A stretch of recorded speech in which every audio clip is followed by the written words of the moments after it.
Hi there, everyone. My name is Christian Eschbach, and welcome to another one of my album reviews. And in this episode, I am taking a look at AC/DC Razor's Edge. Now, I did recently cover some AC/DC, specifically AC/DC Live, which was the tour for this album. I'm personally covering this album right now because it contains a Christmas song. And it is the most wonderful time of the year, unless you're watching this outside of the most wonderful time of the year, but hey, that's why it's being covered when it's being covered. What do you say we just go right into the album?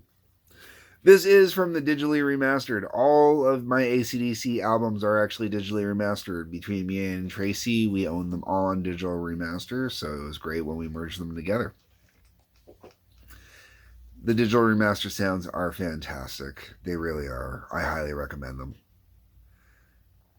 And Bruce Fairbairn, the whole way around, did a great job with this album. I don't know why. I always thought it was someone else that did this album. And I really wish I could think of who it was I used to mix up and think did it. But Bruce's job on here is fantastic. Sharp, clear, crisp, depth. Fantastic. Album's up with Thunderstruck. If you do not know this song, you have been living under a rock. Ah, thunder. Ah, thunder. You just and that intro, man. Yeah, exactly. Also, killer way to open up this album, man. Holy crap, does it get this album up and running on top speed. From there, we go into Fire Your Guns. Fire Your Guns is an okay tune. It's not bad. I don't mind it. It's a great second track because, it kind of keeps the momentum going. Doesn't really add much to the album, doesn't take anything away from the album, so it's fantastic. It just, does a great job of keeping the album moving. And it moves right into Money Talks. Now, Money Talks, I was just telling Tracy the other day, it's really funny. I liked Money Talks back in the day when this album came out. I don't mind the song, but it's not a track that I really like. If I'm going to see AC/DC, it's not a song I really want to see live. It's not a song that I'm looking forward to hearing them do live. I did see them live, and I don't even remember if they did Money Talks when I saw them live. But there are definitely other songs I would have rather have heard them do live than that one off this one. But still decent song. And speaking of songs I'd rather hear them do live, AC/DC's The Razor's Edge, the title track for the album. Ooh, dark.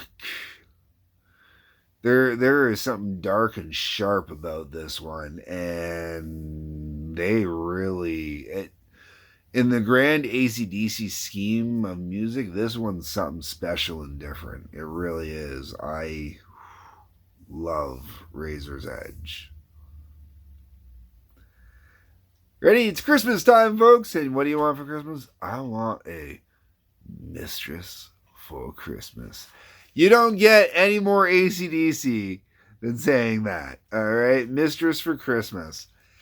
Is it a song that should be taken seriously as a Christmas song? Yes! Yes, it should. Yes, it should. And it really did honestly take years before radio would play Mistress for Christmas in the holiday season. You'd hear a bunch of other songs, but never that one. And you don't hear it on any other radio stations. Usually only the hard rock stations that'll play it. And it's a real shame because it is a fun, cute song, but because it's misogynistic, suck it. Because when you got songs like Santa Baby, oh gimme, gimme, gimme, I'm materialistic, Santa baby, Santa baby. What's wrong with Santa? I want a mistress for Christmas. Hell yeah, baby. Jingle my bells. All right. After that, we go into Rock Your Heart Out. Rock Your Heart Out is a great filler track. It's not some great AC/DC Lost track that you've never heard before. If you've never heard the Razor's Edge album, you're not missing out by not hearing it. But when you're listening to the album, it's totally enjoyable to listen to. You know, it's a great little song. You know, it's got great chords. Rock, rock your heart out, rock. You know, great. Then after that, we get into Are You Ready? Great way. Me personally, Thunderstruck was a beautiful way to open this album. Are You Ready also would have been a great way to open this album because it's just that kick in the balls kind of get it started. Are you ready? Now, this is great for cassette or vinyl purposes because Are You Ready did kick off side 2. You had tracks 1 through 6 on side 1, tracks 7 through 12 on side 2. So Are You Ready kicked off side 2 perfectly, which is great. On the CD, it kind of loses a little something following Rock Your Heart Out. Downside, that way. But, brilliant song. After that, we're into Got You by the Balls. This is, standard AC/DC affair. Shot of Love is also yet another standard AC/DC affair. Let's Make It, yet another standard AC/DC affair. Those 3 songs, though, when I say standard AC/DC affair, I mean realistically, lyrical content is all stuff that's been done a million times. There's a million and one jokes about how AC/DC has recorded the same album like 12, 13 times at this point. You know, jokes like that. Got You by the Balls is fantastic when the album is playing. It's very singable. It's very enjoyable. Shot of Love, same thing. It's very singable. It's very enjoyable. There's songs that maybe, you know, Got You by the Balls, maybe not so much, but Shot of Love could have been a radio single. I really do believe, especially in the time, it could have been a radio single for sure. Let's Make It's not bad. You know, that one, Let's Make It, is kind of definitely filler. After that, we get into Goodbye and Good Riddance to Bad Luck.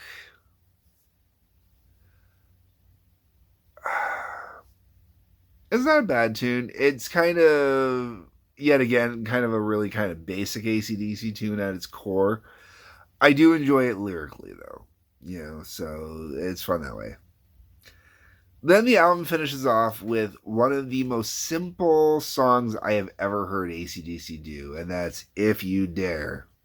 Honey, do you love me? Love me like you do. Love me like you say. Honey, do you love me? Open up and show me if you dare. If you dare. Na, na, na. You know, just great. And I know I slightly misquoted that. Hold on, let me see if... we got the lyrics in here so I can do it. No, this doesn't have the lyrics. It's got the stories in the book.